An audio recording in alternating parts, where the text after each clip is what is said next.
Bienvenidos a otro episodio de Viaje a través de la historia. Soy Elena, su anfitriona, y hoy nos adentraremos en un emocionante capítulo, la conquista de Alejandro Magno. Para acompañarnos en este viaje, tenemos a un invitado muy especial, el profesor de historia Álvaro. Álvaro, gracias por estar con nosotros. Hola Elena. Es un placer estar aquí y poder compartir con ustedes sobre este fascinante periodo de la historia. Sin duda, la figura de Alejandro Magno sigue generando admiración y fascinación incluso en la actualidad.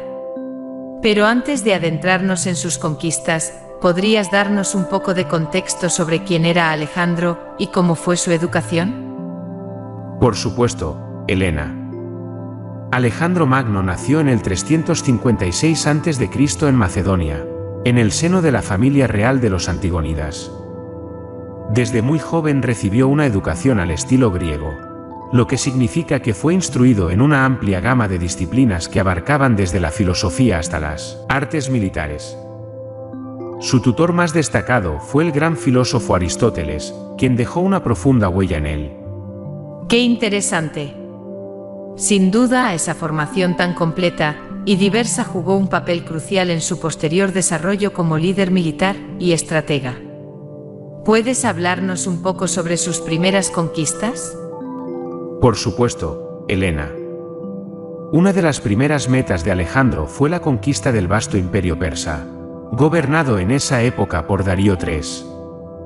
En el año 334 a.C., Alejandro obtuvo su primera gran victoria en la batalla del Gránico, donde demostró su habilidad como comandante militar.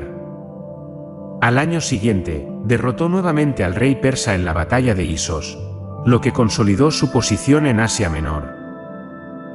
Alejandro realmente demostró su valía como líder desde muy joven. Pero su ambición no se detuvo ahí, ¿verdad? Exacto, Elena. Después de consolidar su dominio en Asia Menor, Alejandro se dirigió hacia Fenicia y Palestina, donde fue recibido como un libertador. Sin embargo, su mayor logro fue en Egipto, donde fue aclamado como hijo de Amón, un título reservado solo para los antiguos faraones. Esto no solo le aseguró el apoyo de los egipcios, sino que también le otorgó un estatus divino que fortaleció su autoridad como gobernante. Es asombroso cómo Alejandro pudo ganarse el favor de tantos pueblos diferentes. ¿Pero cuál fue el punto culminante de sus conquistas? El punto culminante llegó en el año 331 a.C., cuando Alejandro venció a los persas de forma definitiva en la batalla de Gaugamela. Aunque el rey Darío III logró escapar, la caída de Persépolis, la capital de Persia, marcó el fin de ese gran imperio. ¡Qué emocionante! Pero, ¿qué pasó después de la conquista de Persia?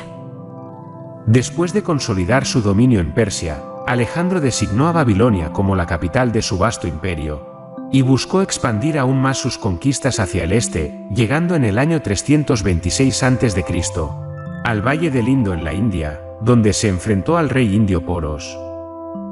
Aunque logró una victoria, sus tropas se negaron a seguir avanzando debido al agotamiento de la larga campaña militar.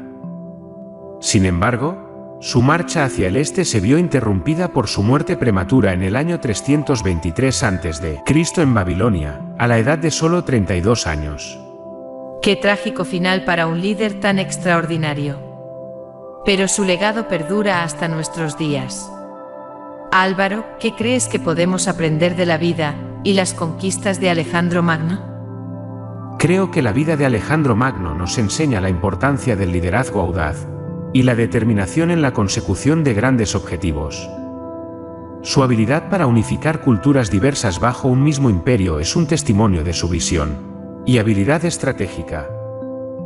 Además, su legado nos recuerda que, a pesar de la grandeza, la mortalidad es inevitable, y que incluso los más grandes líderes están sujetos a los caprichos del destino. ¡Qué reflexión tan profunda, Álvaro! Y con eso, llegamos al final de otro episodio de Viaje a través de la historia. Muchas gracias por acompañarnos hoy y compartir tu conocimiento con nosotros. Ha sido un placer, Elena. Gracias por invitarme.